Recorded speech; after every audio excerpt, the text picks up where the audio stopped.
Assalamualaikum warahmatullahi wabarakatuh. Perkenalkan saya Eka Tramasari, guru BK SMK Negeri 1 Sumatera Barat dan juga mahasiswa PPG dalam jabatan kategori 2 tahun 2022 Universitas Tadulako, Prodi Bimbingan dan Konseling. Pada kesempatan ini akan melaksanakan praktik pembelajaran 4 yaitu layanan bimbingan kelompok dengan teknik diskusi. Assalamualaikum warahmatullahi wabarakatuh.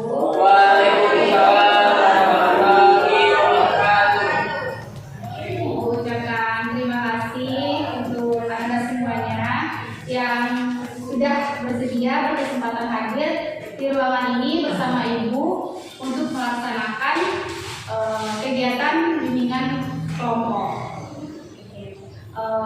Sebelum kegiatan ini kita mulai, seperti biasa, untuk lebih baiknya kita awali dulu dengan doa.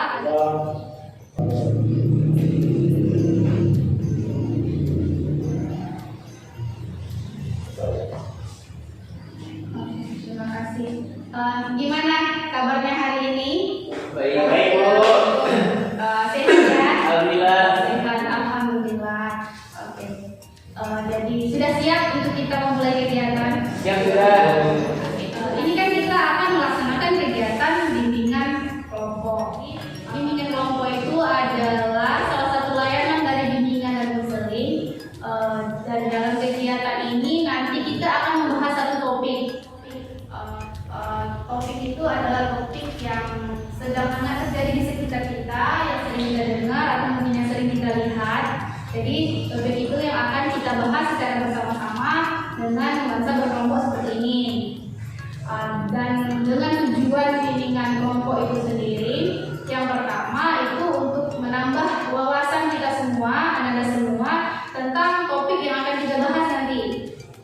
Dan kemudian juga untuk melatih anggota kelompok yaitu Ananda dalam berkomunikasi, dan juga nanti diharapkan dalam kegiatan ini Ananda dapat secara sukarela dalam menyampaikan idenya, dalam menyampaikan pendapatnya, dan juga hadir di sini kalau misalnya nanti di dalam kegiatan ini ada sesuatu yang bersifat rahasia yang kita bahas, tolong pembahasan itu hanya sampai di sini, tidak ada orang lain yang boleh mengetahui selain dari anggota kelompok yang ada di sini. Paham? Paham. Kemudian sebelum kita melanjutkan ke kegiatannya, ini yang ke anggota kelompok semuanya sudah saling kenal ya? Sudah. Ya, sudah saling kenal. Jadi, Ibu tes dulu nih. Beneran sudah saling kenal atau belum? Kalau dari nama mungkin sudah saling kenal ya? Coba Ibu tes dulu. Caranya nanti Ibu panggil satu nama, kemudian nama yang Ibu panggil tersebut menunjuk temannya dan sampaikan sifat dari teman tersebut yang kamu ketahui. Dua saja, boleh positif, boleh negatif, atau boleh dua-duanya. Paham? Paham.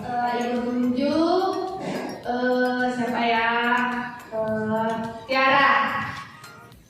Tiara tunjuk siapa? Sampai sebutkan sifat teman yang ditunjuk tersebut. Eka, Bu. Eka itu orangnya baik hati, tapi Bunya selalu bohong, Bu. Oke. Akbar tunjuk Agit. Terakhir, Agit gimana orangnya? Baik, Bu. Oke, kita sudah selesai perkenalan, lagi tepuk tangan dulu kita semua. Topik yang akan kita bahas di sini itu adalah tentang kontrol diri dalam menggunakan gadget. Jadi itu yang akan kita bahas ke depannya. Oke, gimana? Sudah siap untuk kita mulai kegiatan? Sudah siap semuanya ya? Kita simak bersama-sama.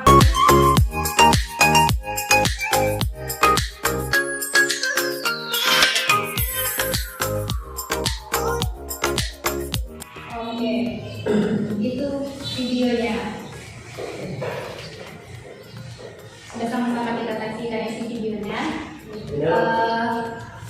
Isi video tersebut apa? Ada yang bisa menjelaskan kembali apa isi videonya. Apa yang bisa kita ambil dari isi video tersebut? Adit, gimana Adit? Kalau menurut lagi gadget itu kan atau gadget pegawai itu kan ada banyak sebenarnya. Iya. Tapi yang kita bahas hari ini itu merujuk pada smartphone. Smartphone, ya. Nah, smartphone itu kan umumnya dipakai oleh semua orang.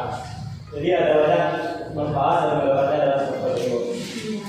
Dan salah satu dari mudaratnya itu bisa membuat fokus. Cara penggunaannya juga ada yang tadi, yaitu dengan terlalu dekat, dengan lebih jauh, dan membesarkan fontnya juga. Oke, ya. Ada lagi yang lain? Jadi isi videonya itu kan adalah tentang perkembangan gadget dari zaman ke zaman, kemudian dijelaskan juga dalam video tersebut apa saja dampaknya dan cara penanggulangannya. Kita sama-sama kita saksikan isi videonya. Kita bahas tentang gadget itu apa sih sebenarnya gitu. Ada yang bisa menyampaikan pendapatnya apa yang dimaksud dengan gadget? Ya, jarang tentang video ini, gadget itu adalah sebuah elektronika yang bisa, contohnya handphone, yang bisa kita gunakan sebagai alat komunikasi. Iya. Ada lagi yang lain? Kalau Rahmat? dengan bahasa beliau, Ya. gadget menurut Rahmat adalah suatu alat yang dimana kita dapat mengetahui tentang dunia luar, bro, tentang informasi di luar dengan menggunakan gadget. Iya, jadi gadget itu adalah inovasi dari teknologi yang mempunyai kemampuan lebih gitu dan mempunyai fitur-fitur yang lengkap, dan tujuan dan kegunaan gadget itu adalah untuk penggunaan yang lebih praktis dan lebih berguna. Kemudian kontrol diri itu apa? Ada yang tahu kontrol diri itu Kalau apa? di Siapa duluan? Silakan, siapa duluan? Rahmat. Sama dulu. kontrol diri menurut Rahmat untuk gadget ini adalah apa, bro? Kita harus mengetahui sisi baiknya menggunakan gadget. Sisi positifnya kan banyak juga, bro. Ada juga sisi negatifnya menggunakan gadget. Semua kita mempunyai gadget yang dulunya adalah handphone. Sementara jenis-jenis gadget itu banyak. Banyak ya. Coba jenis-jenis gadget apa saja yang diketahui? Ega, apa saja yang diketahui jenis-jenis gadget?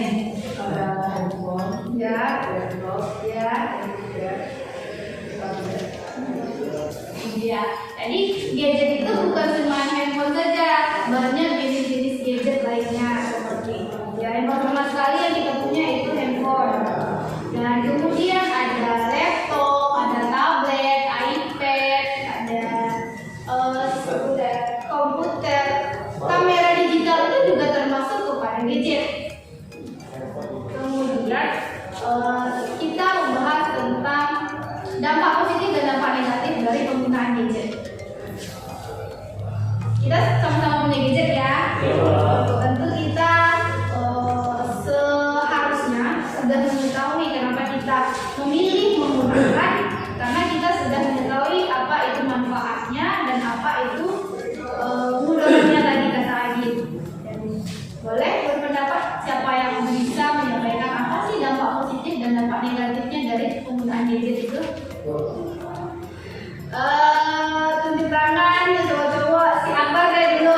Ahmad udah, Adit udah, jadi Akbar duluan. Dampak positifnya bisa mempermudah komunikasi. Ya, Dampak negatifnya bisa menyebabkan sakit kepala. ya. Dampak positifnya itu adalah mempermudah kita untuk berkomunikasi. Dampak negatifnya untuk kesehatan bisa membuat sakit kepala kalau terlalu lama bermain gadget. Ya, itu tadi pendapat dari teman-teman kita. Jadi dampak positif dari penggunaan gadget itu yang pertama sekali adalah untuk mempermudah kita dalam berkomunikasi. Berkomunikasi sekarang komunikasi nggak perlu ketemu face to face lagi ya. Saya kayak itu udah bisa dari via chat, via telepon, video call ya. Sekarang sudah banyak inovasi terbaru yang bisa kita manfaatkan dari gadget. Kemudian mempermudah kita dalam memperoleh wawasan.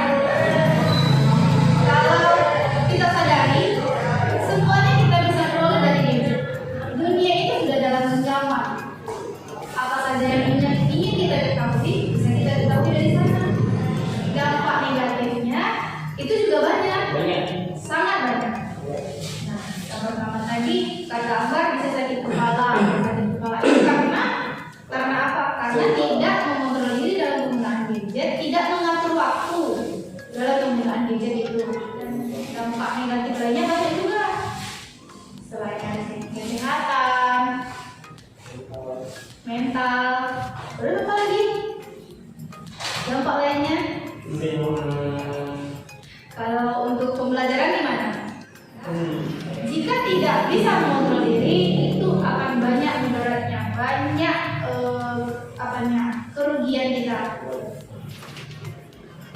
Kita kalau sudah kecanduan itu pasti tidak akan bisa fokus lagi untuk belajar. Ya kan? Mungkin banyak teman-teman kita yang menyalahgunakan gadget. Ada yang dalam proses pembelajaran ketika guru menyampaikan materi, dia asing saja bermain handphone. Itu karena tidak bisa mengatur waktu. Dan mirisnya lagi ada juga yang menggunakan gadget, pelajar menggunakan gadget itu untuk tindakan kecurangan pas ujian misalnya. Kemudian dampak negatif lainnya, hubungan sosial antar kita. Kalau sudah kecanduan itu kan nggak peduli lagi dengan lingkungan, main handphone saja. Ada kan kita temukan orang yang seperti itu. Itu akan merusak hubungan sosial kita juga dengan lingkungan di sekitar. Oke, kemudian pembahasan kita, topik kita adalah kontrol diri dalam penggunaan gadget. Semua kita sudah punya gadget. Mungkin boleh berpendapat, yang lain yang belum berpendapat, bagaimana cara kontrol diri selama ini yang sudah dilakukan dalam penggunaan gadget, dalam menggunakan gadget, apa saja yang sudah dilakukan? Tiara, gimana? Kan sama-sama kita ketahui Bu, bahwasanya segala sesuatu yang boleh itu tidak baik. Iya. Masya Allah. Jadi alat-alat dasar sih lebih ke apa Bu? Lebih ke mengatur waktu bermain gadgetnya Bu. Iya, mengatur waktu dalam penggunaannya. Itu cara-cara untuk mengontrol diri selama ini dalam penggunaan gadget supaya tidak sampai kepada kecanduan dalam penggunaan gadget. Menyambung dari Tiara tadi, atur waktunya, kapan harus menggunakan gadget, kapan tidak. Ketika tidak menggunakan gadget, berinteraksilah dengan orang-orang yang ada di sekitar kita, dengan keluarga, dengan teman-teman. Jadi mulai dengan meninggalkan sosial media, kemudian atur waktunya, kemudian tinggalkan handphone ketika akan melakukan sesuatu pekerjaan, misalnya untuk belajar atau pekerjaan lainnya, supaya bisa lebih fokus, tinggalkan handphonenya. Sebelum kita menutup kegiatan ini, ada yang bisa menyimpulkan hasil atau kesimpulan dari kegiatan bimbingan kelompok kita pada hari ini? Lagi silakan Git. Kesimpulannya berarti kok penggunaan gadget itu tergantung dari apa yang orang itu lakukan, kontrol diri apa yang mereka lakukan, sehingga dia dapatkan manfaat atau mungkin dia dapatkan keluarnya. Iya. Jadi kesimpulan dari kegiatan kita hari ini dengan topik kontrol diri dalam penggunaan gadget, tidak ada kemajuan yang bertujuan untuk merugikan kita. Tergantung siapa penggunanya, siapa yang menggunakan. Teknologi dibuat lebih maju, lebih berkembang dari zaman ke zaman dengan tujuan untuk supaya semuanya bisa lebih praktis dan lebih berguna. Tapi itu kembali kepada diri masing-masing, kepada diri individu siapa yang menggunakannya dan apa tujuannya. Jadi itu saja pembahasan kita untuk hari ini. Ibu akan membagikan lembar evaluasi. Lembar evaluasinya boleh diisi di sini hari ini, langsung dikumpulkan ke Ibu atau dibawa pulang, tapi besok pagi dikumpulkan ke Ibu langsung. Silakan Agit, karena Agit tadi yang memimpin doa, silakan tutup.